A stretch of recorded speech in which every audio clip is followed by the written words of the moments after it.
Assalamualaikum warahmatullahi ta'ala wabarakatuh. Bismillahi masya'Allah, la yasukul khair ilallah. Bismillahi masya'Allah, la yasrifu su'a ilallah. Bismillahi masya'Allah, ma kana bikum min ni'matin famin Allah. Bismillahi masya'Allah, la hawla wa la quwwata illa billahil aliyyil azim. اللهم صل وسلم على سيدنا محمد الفاتح لما أغلق والخاتم لما سبق ناصر الحق بالحق والهادي إلى صراطك المستقيم وعلى آله حق قدره ومقداره العظيم سبحانك لا علم لنا إلا ما علمتنا إنك أنت العليم الحكيم اللهم ربنا اشرح لنا صدورنا ويسر لنا أمورنا واحلل عقدة من لساننا وافتح لنا أبواب العلم وافتح لنا أبواب الاستقامة وافتح لنا أبواب الحكمة يا أرحم الراحمين فانفعنا بما علمتنا يا أرحم الراحمين نوينا تعلم وتعليم وتذكر وتذكير والنفع والانتفاع والإفادة والاستفادة وحث على تمسك بكتاب الله وسنة رسول الله صلى الله عليه وآله وصحبه وسلم ودعاء إلى الهدى ودلالة على الخير وابتغاء مرضات الله وقربه سبحانه وتعالى أما بعد. Alhamdulillah, segala puji dan syukur kehadrat Allah Subhanahu wa taala. Pada malam ini dapat sekali lagi kita berkumpul dalam majlis ilmu membacakan kitab Penawar Bagi Hati karangan bagi Syekh Abdul Qadir Al-Mandili Al-Makki Al-Indonesi. Jadi pada hari ini kita akan sambung semula di dalam bab pada menyatakan lisan, iaitu lidah.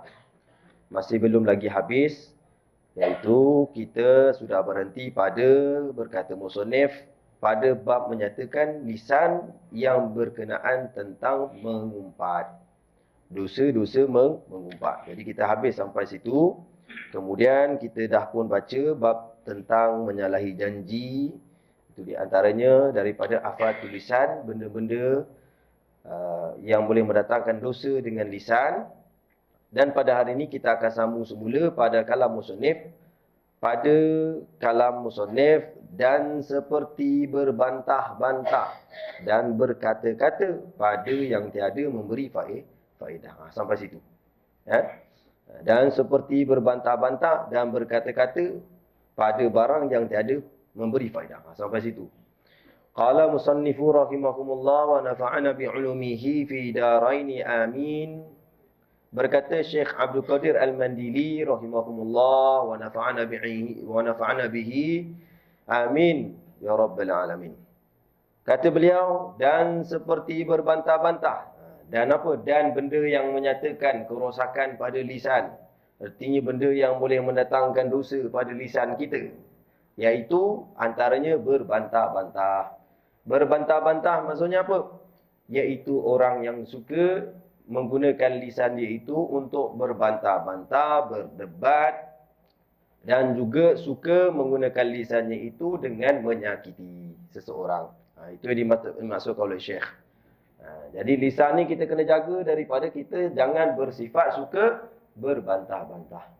Sebab Nabi SAW sebut dalam hadis Sahihul Bukhari, Nabi SAW mengatakan abghadu rijal illallahi al-aladul khasim. Kata Nabi SAW, orang yang paling dibenci oleh Allah Subhanahu Wa Taala adalah orang yang suka berdebat ataupun berbantah-bantah dengan benda yang salah. Dengan benda yang salah. Jadi kita kena tinggalkan. Lisan kita ni, terutama bagi kita yang dah berumur, sudah-sudahlah.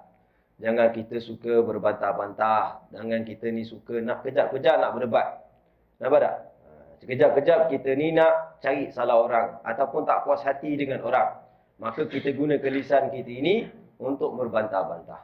Sebab apa? Itu merupakan daripada keburukan lisan. Merupakan daripada keburukan lisan dan dosa daripada lisan kita. Sebab itu hidup kita ni jangan kita suka nak berdebat. Nampak tak? Kerana berdebat ni merupakan sifat mazmumah. Nampak? Al-Imam Al-Ghazali rahimahullah tulis dalam kitab Bidayatul Hidayah tentang bab berbantah-bantah dan juga berdebat. Kata beliau, berdebat ni adalah salah satu benda yang mana seharusnya ditinggalkan setiap orang mukmin. Nampak tak? Suka berdebat. Kata Imam Al-Ghazali lagi, tapi kebanyakan orang ingat bahawasanya dengan berdebat ni benda yang baik. Maka kata Imam Al-Haddad, jangan kamu tertipu dengan Imam Al-Ghazali, jangan kamu tertipu dengan iblis yang mengatakan kadang-kadang berbantah-bantah, kadang-kadang berdebat ni dia nak menunjukkan, menzahirkan kebenaran. Padahal dia sebenarnya nak menjatuhkan daripada orang lain tersebut. Dia nak berbantah-bantah tu oleh kenapa? Kerana nak menzahirkan kebenaran kononnya dan menjatuhkan orang lain. Maka ini adalah sifat tercela. Sebab itu dalam hadis Nabi SAW sebut, man tarakal mira'ah. Barang siapa yang meninggalkan untuk apa? Untuk berdebat-debat, untuk berbantah-bantah. Kata Nabi SAW, banallah man tarakal mira'ah mubtilan, dalam keadaan dia itu memang salah. Ada orang dia nak berdebat tapi, atau orang nak berbantah-bantah tapi dia memang salah.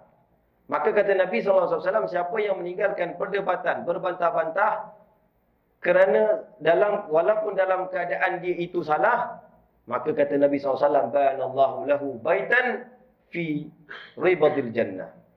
Maka Allah Subhanahu Wa Taala akan kurniakan, Allah Taala akan berikan dia satu buah rumah di dalam syurga, di pinggiran-pinggiran syurga. Jadi kalau orang dah tahu dia salah, jangan kita nak memperbetulkan dengan kita berdebat balik ataupun kita nak berbantah-bantah padahal kita salah. Nampak tak? Seumpamanya hari ni kita kiaskan dalam kehidupan kita, kita kena saman. Jangan duk salahkan sebab kita yang tak ikut peraturan. Allah Ta'ala paling benci orang seperti ini. Iaitu orang yang nak berdebat, orang yang nak berbantah-bantah oleh kerana dia dah silap. Inilah sifat-sifat seperti iblis ataupun sifat-sifat seperti musuh Allah Yahudi dan juga Nasrani. Yang mana mereka itu banyak berbantah-bantah dengan Nabi mereka. Nampak tak? Buat tamu ikut tapi nak berbantah-bantah. Maka itu kata Nabi SAW. Siapa yang meninggalkan berbantah-bantah, berdebat oleh kerana dalam keadaan dia salah, maka Allah Ta'ala akan binakan satu syurga di pinggiran-pinggiran, binakan satu rumah di pinggiran-pinggiran syurga. Wa man tarakal mira'a, dan barang siapa yang meninggalkan perdebatan, meninggalkan berbantah-bantah, fahuwa muhiq, dalam keadaan dia itu memang benar, sekalipun benar, maka kata Nabi SAW, banallahu lahu baitan fi a'lal jannah. Kata Nabi SAW, barang siapa yang meninggalkan perdebatan dan juga berbantah-bantah, walaupun dia dalam keadaan benar sekalipun, maka kata Nabi SAW, Allah Ta'ala akan bina rumahnya nanti di syurga yang tertinggi bersama para anbiya. Sebab itu kita jangan ada perasaan membantah-bantah. Itu merupakan daripada tulisan. Benda yang boleh merosakkan diri kita, benda yang tidak dianjurkan gunakan lisan ini untuk berbantah-bantah, apatah lagi untuk berdebat-debat. Apa fungsinya berdebat-debat ni tuan-tuan? Kalau kita tengok hari ni, kita tengok hatta ada setengah orang berdebat-debat. Kalau diskusi ilmiah tak ada masalah, diskusi. Tapi berdebat, sesi perdebatan, untuk apa? Yang pertama, hari ni kita tengok perdebatan, dia bukakan satu forum perdebatan yang hari ni satu Malaysia boleh tengok, satu dunia boleh tengok. Maka dia buka pula ruang komen, tuan-tuan dan puan-puan. Tengok, bila mereka itu bersalahan ataupun mereka itu berbantah-bantah, berdebat saling mereka, maka mestilah kedua-duanya ada penyokong. Bila ada dua penyokong, tuan-tuan dan puan-puan, penyokong ni dah taksub dengan puak A, penyokong ni taksub dengan puak B. Maka tuan-tuan dan puan, apa natijahnya? Kecuali daripada komen-komen yang memerli. Kecuali daripada komen-komen yang mana menjadi bertambah musuh. Sehingga ada caci maki, memerli. Nampak tak? Last sekali, buat satu poster, gambar fulan bin fulan, troll kan. Sebab apa? Mungkin dalam perdebatan tadi, dia tak dapat jawab. Nampak tak? Ataupun mungkin dalam perdebatan tadi, jawapan dia tak cukup. Maka dia buat troll. Disebar-sebar, di-share-share. Manfaat tak? Tak ada manfaat pada umat. Sebab tu para ulama dulu, mereka ni setolak-tolaknya untuk perdebatan. Nampak tak? Memang benar. Para sahabat Nabi SAW pun ada juga yang berdebat. Tapi mereka berdebat khas kepada mereka. Jadi kerana itu para ulama, memang benar, ada para ulama yang menghidupkan cara perdebatan seperti ini. Akan tetapi tuan-tuan dan puan-puan, mereka itu hanya khas kepada mereka. Tidak menimbulkan syak ataupun waham kepada masyarakat hari ini. Nampak? Jadi oleh kerana itu kita jangan menyokong. Jangan kita menyokong. Dalam hadis Nabi sallallahu alaihi wasallam, kata Nabi sallallahu alaihi wasallam, la takunu 'aunan lisyaitan. Jangan kamu ini menjadi pembantu kepada syaitan. Yang menyebabkan kalau kamu buat sekian-sekian perkara, nampak tak? Maka ada sokongan-sokongan. Kamu akhirnya berpecah belah. Cantik. Jadi kerana itu lisan kita ni jangan kita gunakan untuk suka berbantah-bantah. Nampak tak? Itu yang dikatakan Syekh Abdul Qadir Al-Mandili. Dan kemudian kata Syekh, dan pelihara diri kamu, lisan kamu, dan berkata-kata pada barang yang tiada memberi faedah. Jadi lisan kita ini, setelah kita tinggalkan benda-benda dosa seperti menipu, seperti mungkir janji, seperti suka berdebat, membantah-bantah, seperti mengumpat, maka di antaranya jangan kita membiarkan lisan kita ini berbicara dengan benda yang tak ada faedah. Benda yang tak ada faedah maksudnya apa? Iaitu kalau ia lakukan tuan-tuan dan puan-puan, maka tak dapat pahala. Nampak tak? Sebab kita dah belajar sebelum ni, lisan kita ini dicipta oleh Allah Ta'ala untuk berzikir. Dicipta oleh Allah Ta'ala untuk baca Al-Quran. Dicipta oleh Allah Subhanahu Wa Ta'ala untuk dakwah. Nah, itu kalau kita menggunakan lisan kita ini berlebihan, sesuatu yang fudul, sesuatu yang sia-sia, maka ini bukan matlamat diciptakan lisan itu. Jadi kena ingat selalu, jangan berkata-kata barang yang tiada memberi faedah. Sabda Nabi sallallahu alaihi wasallam, min husnil islamil mar'i tarkuhu ma la ya'nihi. Nabi SAW bersabda, setengah daripada keelokan Islam seorang itu ialah meninggalkan ia akan barang yang tiada memberi manfaat akan ia pada dunia atau akhirat. Jadi benda yang dikatakan yang paling baik bagi umat Islam itu adalah meninggalkan daripada sesuatu yang tidak bermanfaat baginya. Ingat, Allah Subhanahu Wa Taala mengatakan, wa ma yalfizu min qaulin illa ladaihi raqib atid. Kata Allah Taala, dan tidak ada yang terlafaz pada satu perkataan manusia itu kecuali ada para malaikat yang menyatatkannya. Nampak? Jadi kerana itu kita berhentilah. Kalau umur kita dulu muda-muda banyak bercakap benda yang tidak masuk manfaat pada akhirat kita ataupun duniawi kita, maka tinggalkan. Nampak tak? Kita kena stop lah tuan-tuan dan perempuan. Buang habit kita ni suka lepak-lepak bercerita tentang benda-benda yang tidak bermanfaat. Para ulama dulu, mereka tuan-tuan dan perempuan menjaga lisan ni sehingga mereka itu tuan-tuan dan perempuan antara mereka yang kadang mereka itu sibukkan diri mereka itu berzikir setiap masa. Mereka takut kalau mereka berhenti zikir itu, maka mereka akan bercakap sesuatu yang tidak bermanfaat. Sehingga dikatakan ulama salaf dulu, kalau ada orang datang tegur, nampak tak? Kalau datang tegur sekian-sekian, borak-borak. Nampak? Tanya macam mana sebagainya, bisnes dia ke apa ke, ataupun segala perihal dunia. Maka ulama salaf tersebut akan tegur, mengatakan, apakah sebab ini engkau berhentikan aku daripada berjalan ni untuk hanya bertanya sekian-sekian yang tidak memberi manfaat dunia akhirat? Nampak tak? Maka engkau telah membuang masa aku sekian-sekian yang kalau aku lakukan, aku dapat membaca sekian ayat-ayat Al-Quran. Sebegitu para ulama salaf. Tuan-tuan dan puan-puan, nak katakan mereka punya jaga lisan mereka ni tidak cakap benda yang bukan-bukan. Nampak? Sayyidina Abu Bakar radhiyallahu taala anhu. Sayyidina Abu Bakar radhiyallahu taala anhu pernah seketika beliau itu menjadi khalifah Rasulullah, bawa batu-bata masuk dalam mulut. Bawa batu-bata masuk dalam mulut tuan-tuan dan puan. Orang tanya kepadanya, ya khalifah Rasulullah. Wahai khalifah Rasulullah, kenapa kau meletakkan batu dalam mulut? Dia kata apa? Sesungguhnya kalau aku keluarkan daripada batu-batu ni, aku takut sekiranya lisan aku ni bercakap sesuatu yang dimurkai oleh Allah. Nampak? Setahap itu sahabat Nabi sallallahu alaihi wasallam. Jadi bila duduk ramai-ramai bukan tak boleh lepak tuan-tuan dan puan, bukan tak boleh langsung lepak kedai kopi, tapi kalau boleh cerita yang bermanfaat. Maka para ulama katakan di antara selain daripada zikir, selain baca Al-Quran, maka kita disunatkan untuk menggunakan lisan kita ini cerita tentang hikayat orang-orang soleh. Duduk dengan kawan-kawan kita, cerita tentang tuan guru ini, para masyayikh ini, para wali itu, tak ada masalah. Sahabat Nabi, kisah daripada sirah Nabi sallallahu alaihi wasallam, baru dia indah. Pertemuan kita itu, sharekan, kongsikan apa yang kita belajar di kuliah-kuliah, kita sebarkan di kedai kopi, tak ada masalah. Jadi manfaat itu lebih banyak pada duniawi kita, pada ukhrawi kita.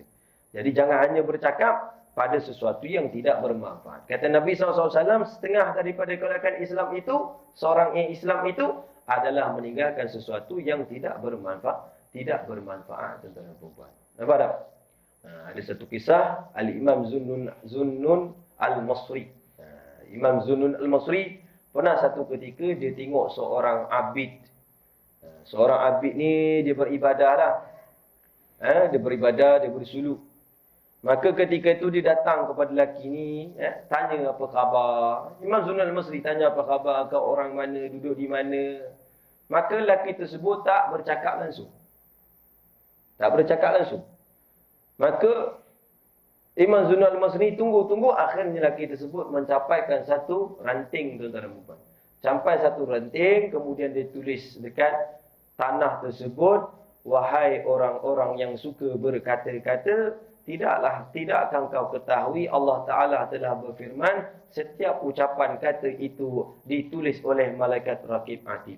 Alangkah indahnya kalau lisan engkau ini digunakan untuk zikir, untuk mengelawat ke atas nabimu dan juga membaca kitab Tuhanmu. Maka Imam Zunnun Al-Masri menangis seesak-esaknya. Nak borak rupanya, tapi ditegur dengan tulisan saja. Tak cakap langsung syekh ni, tuan-tuan dan puan. Maka ketika itu Imam Zunnun Al-Masri pun ambil ranting, dia tak bercakap dah.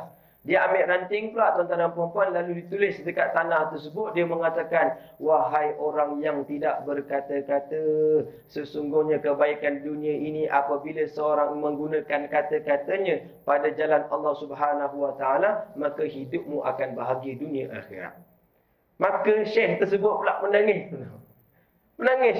Syekh tersebut menangis, tinggal kat situ. Terkejut Imam Zunnun Al-Masri, tuan-tuan dan puan. Nampak? Maka ketika tu Imam Zunnun Al-Masri, ketika mana beliau itu tengok lelaki ni nak meninggal, nak panggil orang lah. Nak bersiap-siap, nak mengkafankan, nak mandikan, nak mengkafankan, nak ke bumi. Nampak tak? Maka ketika itu Allah Subhanahu Wa Ta'ala antarkan malaikatnya Allah Subhanahu Wa Ta'ala untuk memandikan jenazah ini. Untuk mempersiapkan jenazah ini. Nampak?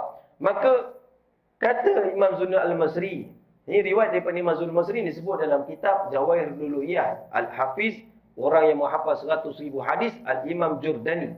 Itu terdapat disebut dalam kitab ni. Dia kata, maka dia berkata kepada malaikat tersebut, mengatakan, kenapa Allah Ta'ala menghantar kalian ini untuk menguruskan jenazah? Biar aku saja menguruskan jenazah. Maka malaikat itu mengatakan bahawasanya aku diutuskan oleh Allah Ta'ala untuk menguruskan jenazah syekh ini disebabkan syekh ini telah memelihara mulutnya daripada mengatakan sesuatu yang tidak disukai oleh Allah Subhanahu Wa Ta'ala. Nampak tak? Boleh berlaku? Boleh berlaku. Nampak tak? Sekarang itu ada sahabat Nabi SAW, Ja'far Tayyar. Itu juga digelar sebagai Ghassilul Malaikah, yang dimandikan oleh para malaikat. Nampak? Jadi adanya wali-wali Allah Subhanahu Wa Ta'ala, tuan-tuan dan puan, yang dimandikan malaikat. Ada. Ini dikisahkan oleh ulama-ulama. Saya nakal saja. Nampak?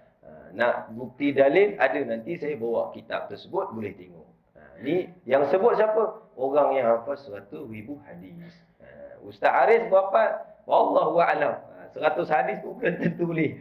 Nampak tak? Itu yang nakal, yang tulis tersebut dalam kitabnya yang hafaz 100,000 hadis. Nampak tak? Jadi kerana itu, bahagialah orang-orang yang mana mereka menjaga lisan mereka, tidak bercakap kecuali sesuatu yang baik-baik. Jadi oleh kerana itu jangan bercakap dengan perkataan yang banyak-banyak. Sebab apa? Sebab kata para ulama, man kasura kalamuhu kasura sakutuhu. Siapa yang banyak bercakap, walaupun benda tersebut bukan benda yang dosa, benda tersebut benda yang harus boleh bercakap dari segi syarak, harus percakapan dia. Tapi banyak bercakap, kasura sakutuhu, maka akan banyak jatuh.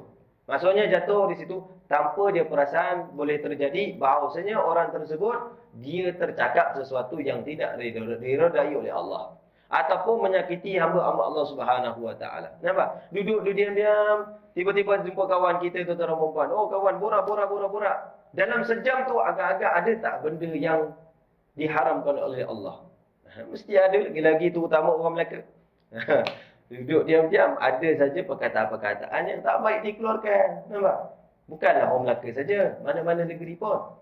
Nampak tak? Duduk ramai-ramai, akhirnya borak-borak benda yang dimurkai oleh Allah Subhanahu wa ta'ala. Sebab tu kata para ulama, siapa yang banyak bercakap, maka akan banyak jatuh. Nampak tak? Akan banyak jatuh. Bila banyak jatuh, kata para ulama, maka qalla amaluhu. Wa man kasura saqtuhu qalla amaluhu. Barang siapa yang banyak jatuh, banyak maksiat, maka kuranglah amal ibadahnya. Amal ibadah jadi kurang. Iyalah, kalau tuan-tuan dan puan-puan duduk 1 jam, tuan-tuan dan puan-puan, kalau baca Al-Quran dapat berapa juzuk? 15 minit boleh 1 juzuk. Boleh, kalau yang lancar baca. Dapat berapa juzuk? 4 juzuk tuan-tuan dan puan-puan boleh dapatkan. Masya Allah. Bayangkan. Begitu juga dengan tasbih, dengan zikrullah. Berapa banyak yang kita boleh dapat? Agak-agak kita boleh jadi wali Allah tak tuan-tuan dan puan-puan? Boleh. Siapa kata tak boleh jadi wali Allah Subhanahu wa taala? Susah ke jadi wali Allah? Tak susah. Sebab apa susah? Sebab kita yang tak nak buat. Sebab kita yang gunakan kalam-kalam kita ni lebih yang tak bermanfaat, tidak bermanfaat. Jadi oleh kerana itu jagalah lisan kita ni. Jangan kita bercakap walaupun benda tersebut harus pada syarak. Jangan kita banyak bercakap, jangan kita bercakap. Nampak? Kata Sayyidina Ali radhiyallahu taala anhu, beliau mengatakan man kasura kalamuhu qalla aqluhu. Siapa yang banyak cakap, maka disitulah menunjukkan kurangnya akalnya.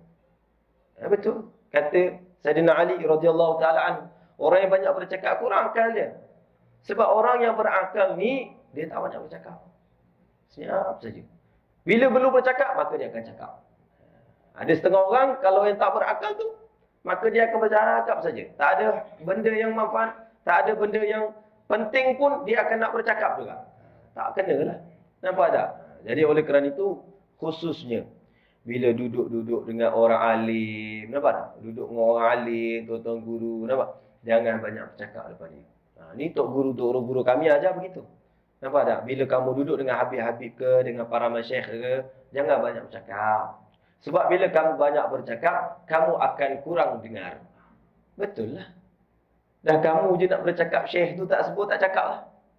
Cuba kamu senyap. Cuba kamu senyap.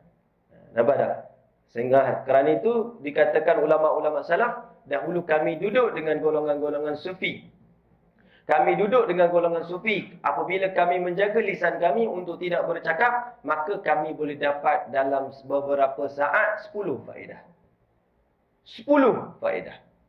Ini yang dikatakan seperti ini, juga Imam Asy-Syafi'i pernah berkata seperti itu. Nampak? Aku pernah duduk sejam. Aku pernah duduk beberapa minit dengan orang-orang sufi. Maka aku telah mendapat manfaat dunia dan juga akhirat. Kata Imam Syafi'i. Tapi kalau kita duduk dengan mereka, kita banyak bercakap. Bila mereka nak bercakap, sedangkan mereka ada ilmu yang disampaikan. Sedangkan mereka ada nasihat-nasihat yang sepatutnya. Yang kita dapat. Nampak tak? Sebab tu, kata syekh saya, Iza jalasta ma'al alim, fahfaz lisan. Bila kamu duduk dengan seorang yang alim, maka jaga lisan kamu. Jangan banyak bercakap. Nampak tak? Sebab apa? Takut nampak tak bijak. Tak nampak tak bijak. Nampak tak? Orang alim ni, alim. Nama pun alim. Allazi mutasifuna bil ilmi. Orang yang bersifat dengan keilmuan ni. Nampak? Nampak tak? Apatah lagi ulama-ulama besar, tuan-tuan dan puan-puan. Kalau kita bercakap depan dia, takut nampak kita ni tidak bijak. Banyak benda yang kita tidak tahu. Nampak tak? Jadi oleh kerana itu, jagalah perkataan kita. Kata Ibrahim, kata Luqman bin Hakim, berkata Al-Imam Ibn Barak. Imam Ibn Barak pernah berkata bahawasanya, "Lau kanatil kalam min fiddatin, lakana sukut min dhahab." Kata Imam Ibn Barak, kalaulah kalam itu bila bercakap mengeluarkan perak, kalaulah senyap sudah pasti dia mengeluarkan emas. Apa maksudnya?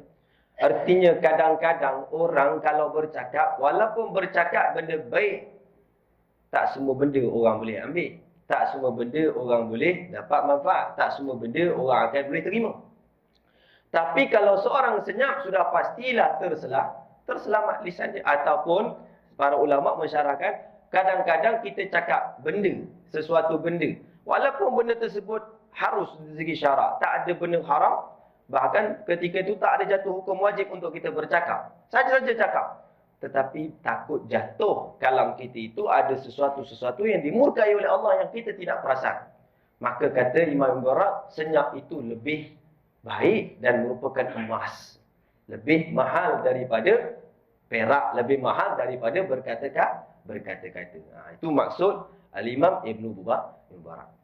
Kata Luqman bin Hakim kepada anaknya, "Lau fakharan nas bi kalamihim." Kalaulah manusia itu berbangga-bangga dengan kata-kata. Nampak tak? Oh, cakap cantik, petahnya cakap, fasihnya cakap. Tafakharu bisukutikum. Maka hendaklah kamu tafakharu, berbangga-bangga dengan kesenyapan diri kamu. Sebab lebih selamat. Sebab lebih selamat daripada kamu bercakap-cakap. Sebab cakap-cakap kadang-kadang tak perasan benda tersebut dosa. Nampak tak? Itu yang kata para ulama. Lain lagi kata para ulama, bila banyak bercakap walaupun benda tersebut tidak haram, dihisab oleh Allah. Memberatkan kita pula esok ke akhirat. Sebab apa ni? Lamalah nak masuk syurga. Rupanya fulan bin fulan ni selalu duduk kedai kopi bercakap saja. Setiap lafaz, setiap huruf dihisab oleh Allah, lambat pula masuk syurga. Jangan main-main. Setiap huruf, tuan-tuan dan puan-puan. Kalimatuka tatakallufu fil yaumil qiyamah. Setiap kalimah-kalimah kamu tu kamu akan tanggung di yaumil qiyamah tu. Sebab tu jaga-jaga. Hari ni orang tak jaga mulut. Maka badan binasa. Jadi kerana itu jaga-jaga. Kata Imam Sufyan As-Sauri, la tatakallam ma yuksiri 'idhamak. Jangan kamu bercakap-cakap yang kadang bercakap ni boleh mematahkan tulang kamu. Betul lah. Kadang-kadang duduk saya, duduk pura-pura. Mula menjinir, datang sekali penurut. Member tak boleh tahan, tuan-tuan dan perempuan. Koyak member. Jadi jangan kerana mulut kita ni binasa pula badan kita. Itu kata Nabi SAW. Dan kemudian kata Nabi, dan kemudian kata Syekh, dan seperti mengadu-ngadu dan menjaga lisan. Artinya dan menjaga lisan daripada seperti mengadu-ngadu. Apa itu mengadu-ngadu? Iaitu namimah. Mengadu-ngadu. Nanti Syekh akan sebutkan apakah itu erti mengadu-ngadu. Nabi SAW bersabda, la yadkhulu jannatan nammamun. Nabi SAW sebut, tiada masuk ke dalam syurga orang yang mengadu-ngadu. Orang yang suka mengadu domba. Nampak tak? Nabi SAW nyatakan terang lagi. Orang yang suka mengadu domba, maka tidak akan masuk ke dalam syurganya Allah Ta'ala. Maksudnya, masuk dalam api neraka selama-lama? Taklah. Artinya dia confirm masuk ke dalam api neraka wa'iyyazubillah min zalik, tuan-tuan dan perempuan. Apa itu? Namimah. Kata para ulama, namimah itu ataupun mengadu domba itu adalah naqlul kalami fi gharadil ifsadi bainat tarfain. Itu kata para ulama ta'arif dia. Namimah ini iaitu kamu menakalkan kalam. Menakalkan, kamu memindahkan kalam. Memindahkan kalam-kalam kepada dua golongan bi gharadil ifsad bainahuma, dengan kamu berniat untuk merosakkan hubungan kedua-duanya. Ini zaman ni banyak orang buat macam ni. Nabi SAW sebut tak akan masuk syurga tuan-tuan dan puan-puan. Wa iyazubillah min zalik. Sebab itu dalam hadis Nabi SAW sebutkan tuan-tuan dan puan-puan bahawasanya ketika mana Sayyidina Anas bin Malik meriwayatkan satu hadis, marra Nabi SAW bi qabrain. Nabi SAW pernah lalu pada dua kubur. Maka ketika itu Nabi SAW kata bahawasanya kedua-dua orang dalam kubur ni sedang diazab oleh Allah Subhanahu Wa Taala. Yang pertama, kata Nabi SAW, kana la yastatiru min baulin. Kata Nabi SAW, kerana beliau ni yang pertama ni diazab oleh Allah oleh kerana bila dia membuang air kecil, dia tidak melawas dengan betul-betul. Nampak tak? Kemudian dia pergi solat lah, apalah, dia buat ibadah dengan dalam keadaan ibadatul fasidah. Ibadah yang ditolak, ibadah yang rosak. Tak sah ibadah dia. Maka, kata Nabi SAW, dia diazab dalam kubur. Kecil je tuan-tuan perempuan masalah dia. Dia azab dalam kubur. Kenapa? Kencing tidak melawas dengan betul ataupun tidak membersihkan dengan betul. Main-main. Nampak? Yang kedua kata Nabi SAW, kana yamshi bi namimatin. Yang kedua ni kata Nabi SAW, dia azab dalam kubur. Oleh kerana apa? Oleh kerana dia ini berjalan dahulu ketika hidup di dunia, banyak berjalan untuk namimah, untuk merosakkan dua hubungan orang. Nampak tak? Jangan main-main tuan-tuan dan puan-puan. Maka Nabi SAW dalam hadis tu panjang. Nabi SAW ambil satu ranting, Nabi patahkan. Maka Nabi SAW letakkan satu-satu. Maka kata Nabi SAW, la'allahu yukhaffifu. Moga-moga dengan letaknya ranting ini yang ada bunga-bunga ataupun adanya daripada daun-daun tersebut itu boleh meringankan azab kedua-dua orang kubur ni malam ya bisa, selagi mana belum kering daun ini. Nampak? Selagi mana belum kering lagi daun ini. Maka kerana itu para ulama katakan boleh kita sunat untuk kita tanam pokok dan sebagainya, dan haram dalam mazhab Imam Syafi'i kita cabut pokok di kubur. Nampak tak? Rumput-rumput ustaz, rumput-rumput haram untuk kita cabut. Tak boleh. Kalau rumput tu dah mati, tak apa. Tapi kalaulah semak sampai merosakkan kubur, tak apa. Tapi jangan potong semua. Cantas saja cukup. Nampak? Sebab kita menghilangkan manfaat si mati. Nampak? Jadi ada setengah orang datang kubur, dia tengok ada rumput kecil-kecil, dia cabut. Haram perbuatan ni. Kenapa? Menghilangkan manfaat kepada si mati.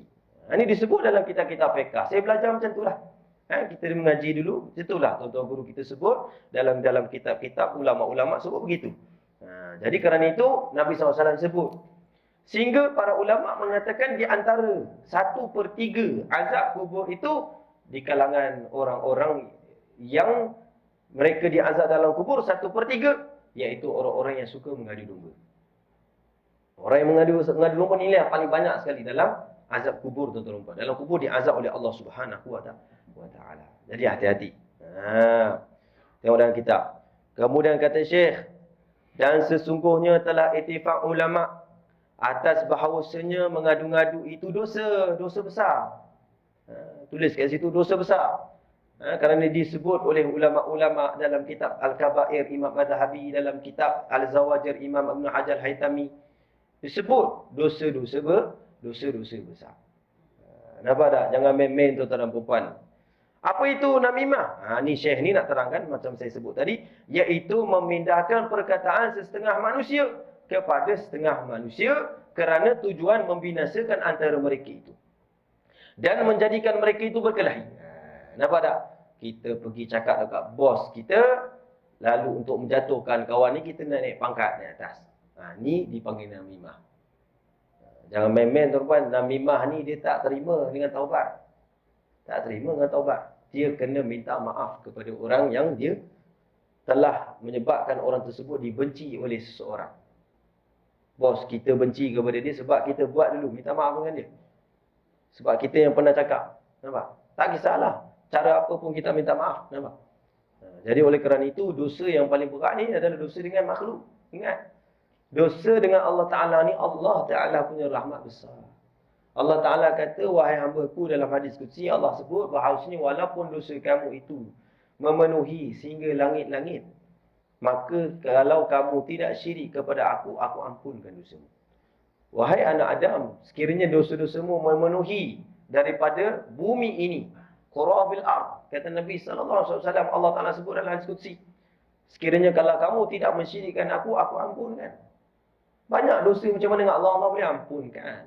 Allah Ta'ala tu, inna rahmati wasi'at kulli syai. Sesungguhnya rahmat aku lebih besar daripada segala sesuatu. Allah dah beritahu kepada kita ni, rahmat Allah lebih besar daripada segala sesuatu. Dosa kalian tak boleh kalah dengan rahmat Allah Ta'ala. Banyak macam mana dosa pun Allah boleh ampun. Tapi ingat, ada dosa yang tak boleh diampun oleh Allah. Dosa apa? Ni, antaranya mengadu domba. Jiran-jiran dulu baik. Kita datang rumah dia, kita cakap sekian. Lepas tu kita datang pula rumah tu, ingat nak jadi orang tengah berbaik kan, rupanya dia perburukkan pula. Akhirnya bergaduh lagi teruk. Nampak? Bergaduh bukan setakat dia dengan dia je. Bergaduh anak beranak sekali. Nampak? Jadi kerana itu janganlah. Kita ni mengadu domba, kita membatu api, jangan. Itu di antaranya maksudnya itulah. Membatu api dan sebagainya. Nampak? Nabi SAW paling benci perbuatan seperti ini. Nampak? Jadi iblis ni terketawa je lah tengok kita. Nampak? Bergaduh. Iblis paling suka bila kita bergaduh. Disebutkan oleh ulama, 3 benda yang paling iblis suka dan cintai. 3 benda. Yang pertama, pembunuhan dan perkelahian. Bergaduh. Ni iblis paling suka sekali. Kalau di antara orang Muslim bergaduh dan juga berbunuh-bunuhan. Ni benda yang paling iblis suka sekali. Yang kedua, iblis itu paling suka tuan-tuan dan perempuan, iaitu seseorang yang mana mereka itu risau tentang soal rezeki. Iblis cukup suka. Bila risau soal rezeki, maka iblis akan hasut. Kau ni duduk kerja macam ni, baik kau pergi jual dadah. Baik kau pergi.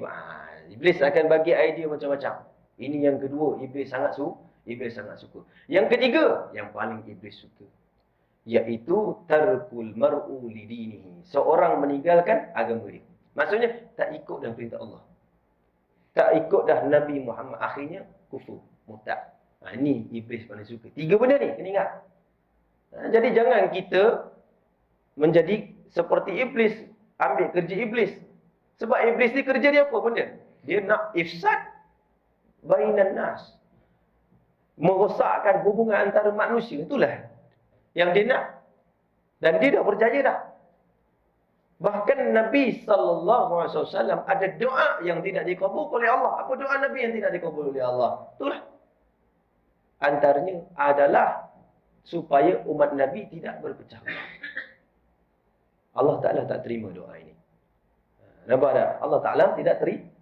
Jadi kerana itu jangan kita ni jadi a'wan, pembantu syaitan. Nampak? Jadi pembantu syaitan lah. Syaitan ni musuh yang nyata, kata Allah Subhanahu Wa Taala. Jadi jangan ambil kerja syaitan lah untuk menghasut sana, untuk mengadu domba sana, nak jatuhkan orang. Sampai bila tuan-tuan dan puan kita boleh hidup mewah? Sampai bila kalau kita bekerja ni kita jatuhkan kawan kita, sehingga bos ni sanjung kita saja tuan-tuan dan puan, dia buang kawan kita, sampai bila kita boleh bekerja? Ingat, kadang-kadang tu sebab tu Allah hantar penyakit. Sebab tu Allah Ta'ala hantar musibah. Sebab tu anak-anak kadang-kadang tak jadi. Sebab apa? Sebab dosa-dosa kita menganiaya orang lain. Jangan main-main. Namimah ni tuan-tuan dan perempuan dosa besar. Nampak tak? Jadi itu dikatakan Syekh. Adapun memindahkan perkataan kerana nasihat bagi mereka yang dipindahkan perkataan kepadanya, maka wajib ia tiada masuk ia dalam mengadu-ngadu yang dilarang. Artinya kata Syekh disebut sini, dia kata ada benda yang boleh. Ada benda yang boleh untuk kita memindah-mindahkan kata tersebut untuk memperbaikkan hubungan sesama. Maka setengah para ulama kata, orang kampung kata tipu sunat. Boleh ke tak boleh? Boleh. Contoh suami nak perbaikkan dengan mak dia. Isteri tak baik dengan mertua. Boleh cakap kepada isteri. Isteri, mak kata kirim salam sayang. Nak berbaik-baik. Nampak tak? Maka kata jumpa kepada mak dia. Pada mertua isteri tersebut. Kata bahawasanya mak, isteri saya nak berbaik-baik, dia kirim salam ataupun bagi duit sikit, ni daripada dia, boleh, tak ada masalah. Kata para ulama, harus benda tersebut untuk kita lakukan. Nampak tak? Untuk perbaikan. Kata Allah, wal sulhul khair. Dan memperbaikkan antara kedua-dua pihak itu adalah satu kebaikan yang besar, tuan-tuan dan puan. Jadi oleh kerana itu, jadilah orang-orang yang bermanfaat. Jadi kalau menakalkan sesuatu benda yang mana perkataan tersebut tidak perkataan tersebut sebagai nasihat bagi mereka, itu yang disebutkan nasihat tersebut, maka benda tersebut diperbolehkan. Maka itu kata Syekh. Nampak tak? Allahumma salli ala Sayyidina Muhammad. Jadi itu yang dikatakan tu Syekh. Baca sikit. Dan ketahuilah olehmu bahawasanya lidah itu sebanyak-banyak anggota. Apa maksud dia? Macam nak faham? Maksudnya lidah itu sebanyak-banyak anggota, dia mewakili kepada anggota-anggota yang lain. Baiknya lidah, baiklah anggota-anggota lain. Nanti dia akan sebut dalam satu hadis ni, tuan-tuan dan puan. Sebab lidah ni, dia seumpama monitor. Ataupun dia seumpama kalau kita dekat kereta tu, enjin lah. Yang paling penting sekali. Nampak tak? Maka dia main peranan kepada apa? Kepada anggota-anggota yang lain. Itu dikatakan. Dan sebesar-besarnya daripada kejahatan. Dan sebesar-besar anggota-anggota ni, benda yang paling dahsyat sekali. Yang paling disukar untuk jaga. Lidah. Sebab tu sahabat tanya kepada Nabi SAW, Ya Rasulullah, awsani ya Rasulullah. Ya Rasulullah, berikan aku wasiat. Maka kata Rasulullah SAW, fa'asyara biyadihi ila lisanih. Nabi SAW keluarkan lidah, Nabi SAW pegang. Hadha. Ni. Jaga lisan kamu. Sebab tu Nabi SAW sebut, Man kana yu'min billahi wal yawmil akhir, falyakul khairan aw liyasum. Barang siapa yang benar-benar beriman kepada Allah dan hari akhirat, maka bercakaplah benda yang baik. Kalau tak boleh, liyasum, senyap. Jadi oleh kerana itu, jagalah lisan kita. Sebab benda ni merupakan benda yang sangat-sangat berbahaya, lisan ini. Maka lazimkan olehmu akan memeliharanya, sentiasa memelihara lisan kita. Jangan bercakap benda-benda yang fudul, apatah lagi benda yang haram. Dan tiada menolong akan dikau atas mengasingkan diri daripada manusia. Jadi caranya macam mana? Dengan cara kita mengasingkan diri kita daripada manusia kalau kita tak boleh menjaga lisan kita. Sebab tu ada setengah ulama dulu, mereka banyak berkhalwah. Maksudnya mereka lebih banyak beribadah, bersendirian. Takut kalau bercakap tu keluar, maka boleh melukai seseorang. Jadi itu dikatakan. Dan mengekalkan diam, melainkan pada ketika berhajat kepada berkata-kata. Jadi kekalkan diam. Bila bercakap? Bila berhajat. Itu kata Syekh. Bila perlu sahaja untuk kita bercakap. Jangan benda yang tak perlu kita nak bercakap juga. Seperti apa? Seperti belajar. Belajar kena bercakap lah. Nampak tak? Kena tanya, jangan tak tanya. Kata Nabi SAW, Jalisul ulama' wa sa'il ulama' wa khalitul hukama'. Duduk dengan jalisul kubra, duduk dengan orang-orang tua, orang-orang yang berpengalaman, kata Nabi. Wa sa'ilul ulama', dan bertanyalah kepada para ulama', wa khalitul hukama', dan campurlah dengan ahli-ahli hikmah. Jadi kena bertanya. Jangan kita tidak bertanya. Nak belajar kena bertanya.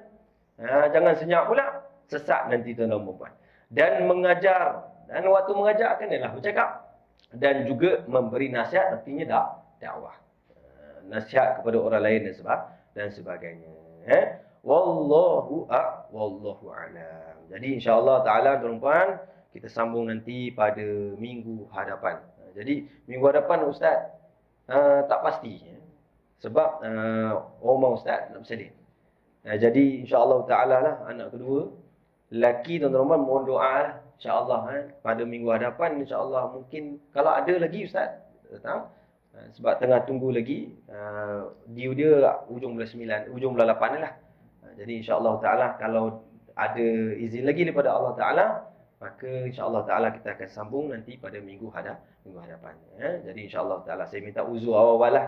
Jadi saya mohon kepada tuan-tuan dan puan doakan kepada isteri saya, insya-Allah taala mudah-mudahan dipermudahkan untuk urusan beranaknya, bersalinnya tuan-tuan dan puan-puan. Amin ya rabbal alamin. Moga-moga Allah Subhanahu wa taala lindungi kita, Allah jadikan lisan kita ni lisan ahli zikir, Allah Taala jadikan lisan kita ni lisan ahli Quran, Allah jadikan lisan kita ni lisan ahli selawat, Allah jadikan lisan kita ni lisan daripada lisan arif billah, orang-orang yang mengenal Allah Subhanahu wa taala. Allah jauhkan lisan kita ini daripada bercakap benda-benda yang tidak bermanfaat, benda-benda yang haram. Allah Subhanahu wa taala jadikan lisan kita ini tidak membebankan keesok kita nanti di yaumul qiyamah. Ya Arhamar Rahimin ya Arhamar Rahimin. Rabbana atina fid dunya hasanah wa fil akhirati hasanah wa qina adzabannar. Wa sallallahu ala sayyidina Muhammadin nabiyil ummi wa ala alihi wa sahbihi wa baraka wa sallam walhamdulillahi rabbil alamin.